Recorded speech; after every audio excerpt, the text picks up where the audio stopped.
കല്യാണത്തിൻ്റെ ബഹളമൊക്കെ കഴിഞ്ഞ് രാത്രിയിൽ ഞാനും ഭർത്താവും കൂടി റൂമിൽ ചെന്നപ്പോൾ അവിടെ അമ്മായിമ്മ.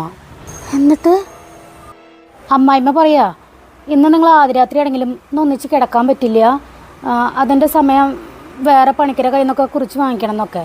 അല്ല, എന്നിട്ട് നിന്നെ കെട്ടി ചെക്കത്തൊക്കെ സമ്മതിച്ചാ? ചെക്കൻ അമ്മ പറയുന്നത് അക്ഷരം പ്രതി അനുസരിച്ചു.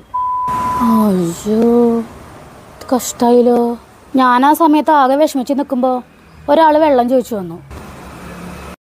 അവിടെ കല്യാണത്തിൻ്റെ പാർട്ടി ഭർത്താവ് കൊടുക്കുന്നുണ്ടായിരുന്നു. എന്നിട്ട് അപ്പോൾ അവർ വെള്ളം തീർന്നപ്പോൾ അതിൽ നിന്ന് ഒരാൾ അന്വേഷിച്ച് വന്നതാ. അത് ഞങ്ങളുടെ കല്യാണം ഉണ്ടാക്കിയ ബ്രോക്കറായിരുന്നു. ആ, എൻ്റെ വിഷമം കണ്ടപ്പോൾ ആളെന്നെ കുറേ ആശ്വസിപ്പിച്ചു. പിന്നെ ഞങ്ങൾ കുറച്ച് നേരം കൊണ്ട് ഫ്രണ്ട്സായി, പ്രേമായി.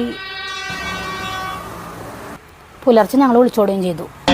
അല്ലേ, എന്നിട്ട് ഇന്നലെ കാലത്ത്, അതായത് പുലർച്ചെ വന്നു കാലത്ത് നേരത്ത് ഒരമ്പലത്തിൽ പോയി ഞങ്ങൾ മാലയിട്ടു. ആ, ഇത്ര വേഗം വീടെങ്ങനെ കിട്ടി? അത് പിന്നെ എൻ്റെ ഭർത്താവ് ബ്രോക്കറല്ലേ, മിനിറ്റ് വെച്ചിട്ട് വീട് കിട്ടാനാണോ വിഷമം ചേച്ചി? എന്നാൽ ഞാൻ അങ്ങോട്ട് ചെല്ലട്ടെ ചേച്ചി. ചേച്ചീനെ ഞാൻ ഇവിടെ നിൽക്കണണ്ടപ്പോൾ പരിചയപ്പെടാൻ വന്നതാ. ഇനി നമ്മൾ അയൽവാസികളാണല്ലോ. ശരി മോളെന്ന് വെച്ചാ കാണാട്ടോ. ശരി. ആ, എൻ്റെ ഭഗവാനെ, ന്യൂജൻ പ്രേമം. അല്ല, ആ മുൻ ഭർത്താവിൻ്റെ അമ്മായിമാരും കയ്യിലുണ്ട് തെറ്റ്. ആദ്യ രാത്രി ഇപ്പോഴത്തെ പെമ്പിള്ളേരുടെ അടുത്ത് ഇതൊക്കെ നടക്കുമോ? കഷ്ടം തന്നെ അല്ലേ.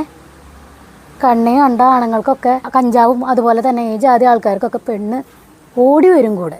നല്ല ആൺപിള്ളേർക്കൊന്നും പെണ്ണ് കിട്ടാനില്ല.